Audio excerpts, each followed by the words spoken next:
Hello दोस्तों, कैसे हैं आप। आशा करता हूँ सभी अच्छे होंगे, स्वस्थ होंगे, अपने लक्ष्य की ओर निरंतर प्रयत्नशील होंगे, यानी कि प्रयत्न कर रहे होंगे। देखो, जैसा कि आप जानते हैं कि 10 जुलाई को जो है यूपी एपीओ की एग्ज़ाम डेट आई हुई है। लगातार समय समीप आता जा रहा है। जैसे जैसे समय करीब आ रहा है वैसे वैसे धड़कनें, चिंताएं बढ़ रही होंगी। कुछ के मस्तिष्क में यह ख्याल आ रहा होगा कि अब समय कम है। देखें, आप बिल्कुल ना घबराएं, अच्छे से लगातार दृढ़ निश्चय के साथ मेहनत करते रहें। अगर जो आप निरंतर अपने लक्ष्य की ओर प्रयत्नशील हैं या अपने लक्ष्य प्राप्ति की ओर लक्षित हैं, लक्ष्य प्राप्ति के लिए निरंतर प्रयत्न कर रहे हैं, तो सक्सेस जरूर मिलेगी, आप जरूर सफल होंगे। किसी भी तरह की ये चिंता ना करें कि समय कम है, समय करीब आ रहा है। इसने शायर ने कहा कि न साखे गुल ही ऊंची है, न दीवारे चमन बुलबुल। न साखे गुल ही ऊंची है, न दीवारे चमन बुलबुल। तेरी हिम्मत की कोताही तेरी किस्मत की पस्ती है। जब इंसान हिम्मत हारता है तो उसकी किस्मत पस्त होती है। इसलिए हिम्मत मत हारना, चिंतित मत होना, ईमानदारी के साथ लगे रहें, सफल होंगे।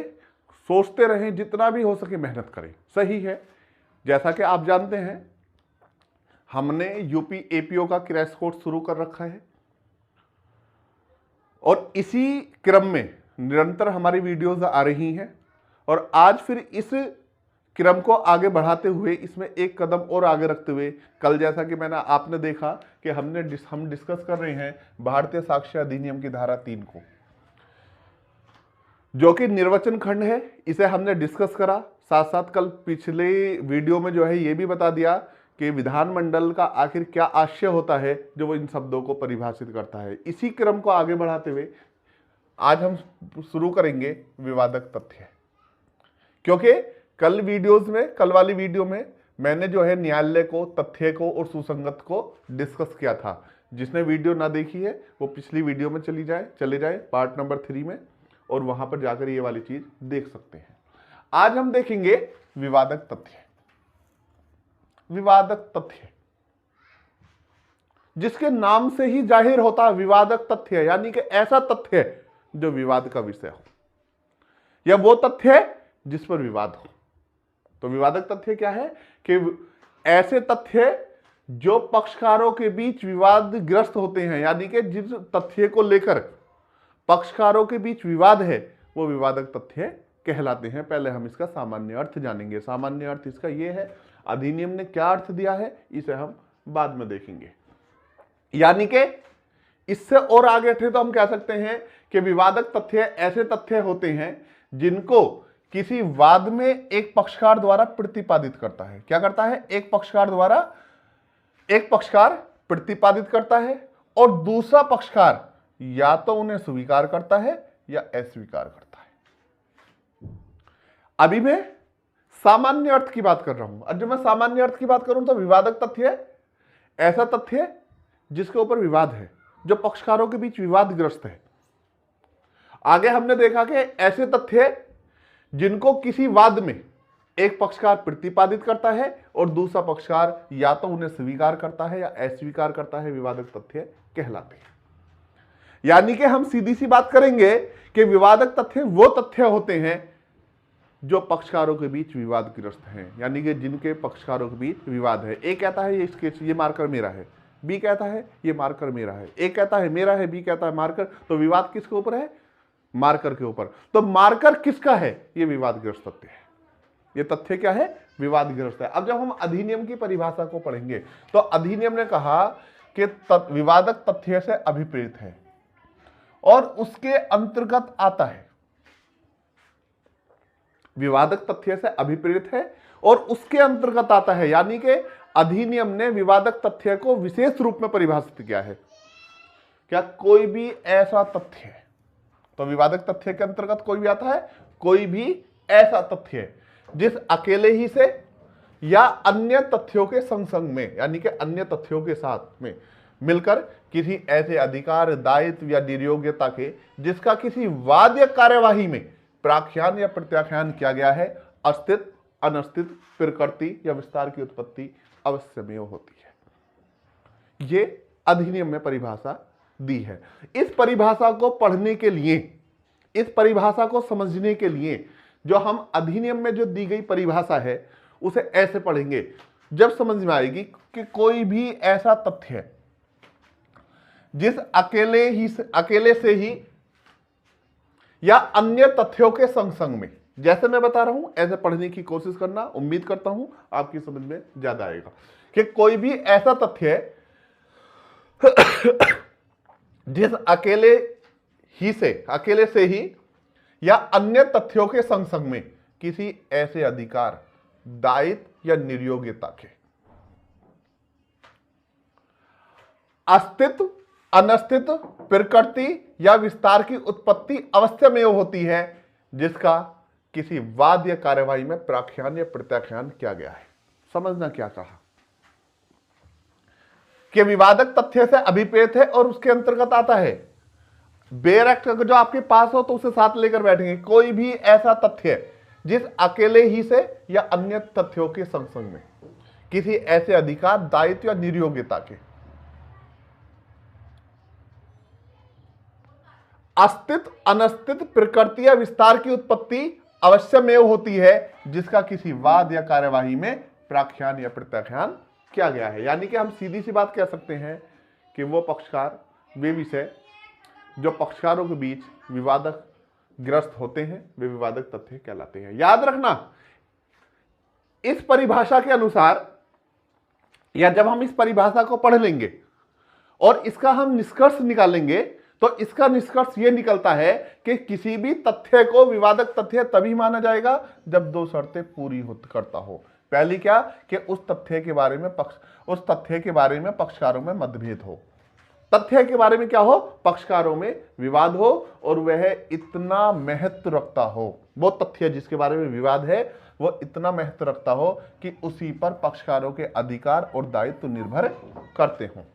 यानी कि जिस तथ्य के ऊपर पक्षकारों में विवाद है वो इतना महत्वपूर्ण होना चाहिए कि पक्षकारों के अधिकार, दायित्व और कर्तव्य उसी पर निर्भर करते हों। तो आम भाषा में हम क्या देखेंगे कि विवादक तथ्य कौन सा होता है? वो तथ्य है कि जिसके ऊपर पक्षकारों में विवाद है, यानी कि जो पक्षकारों के बीच विवादग्रस्त है और उस विवादग्रस्त तथ्य पर पक्षकारों के अधिकार, दायित्व और कर्तव्य, पक्षकारों के अधिकार, दायित्व और कर्तव्य क्या है उस पर निर्भर करते हैं। ये हमने देखा और इसी के साथ साथ इसका एक एक्सप्लेनेशन भी है और साथ ही साथ विवादक तथ्य के साथ जो इलस्ट्रेशन दिए हैं उन्हें पढ़ लेना बहुत ज़्यादा महत्वपूर्ण है और इलस्ट्रेशन से जो है क्वेश्चन आता है। दूसरी चीज हम देखेंगे दस्तावेज। अगली परिभाषा है हमारी दस्तावेज। जनरली सामान्य रूप से हिंदी, अंग्रेजी, उर्दू, फारसी, पंजाबी, नेपाली, बंगाली यानी कि किसी भी भाषा में कागज के पन्नों पर लिखी गई कोई बात दस्तावेज होती है।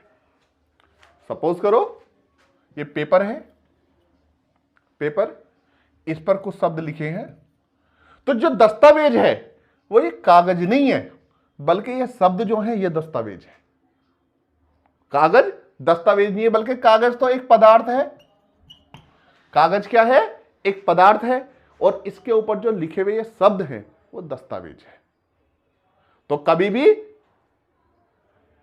विचलित मत हो जाना कि जो पेपर है वो दस्तावेज है। पेपर दस्तावेज नहीं है, पेपर तो पदार्थ है। या अगर जो आपने पत्थर पे कोई चीज लिख दी तो पत्थर दस्तावेज है, पत्थर दस्तावेज नहीं है, पत्थर तो पदार्थ है। अगर जो आपने लकड़ी के ऊपर कुछ लिख दिया तो लकड़ी दस्तावेज नहीं है, लकड़ी तो एक पदार्थ है। बल्कि दस्तावेज क्या है? दस्तावेज वो है जो लकड़ी के ऊपर अंकित हैं, मुद्रित हैं, लिखित हैं जो शब्द हैं। पत्थर के ऊपर अंकित, लिखित या मुद्रित जो शब्द हैं पेपर के ऊपर जो लिखे गए शब्द हैं वो दस्तावेज हैं, ना कि पेपर, लकड़ी या पत्थर दस्तावेज है। तो इसमें सीधी सी बात कही कि दस्तावेज से कोई ऐसा विषय अभिप्रेत है जिसको किसी पदार्थ पर, और पदार्थ क्या है, जैसे मैंने आपको बताया, लकड़ी, कागज, पत्थर, बोर्ड, ये कुछ भी हो सकता है, पदार्थ है, जिसको किसी पदार्थ पर अक्षरों,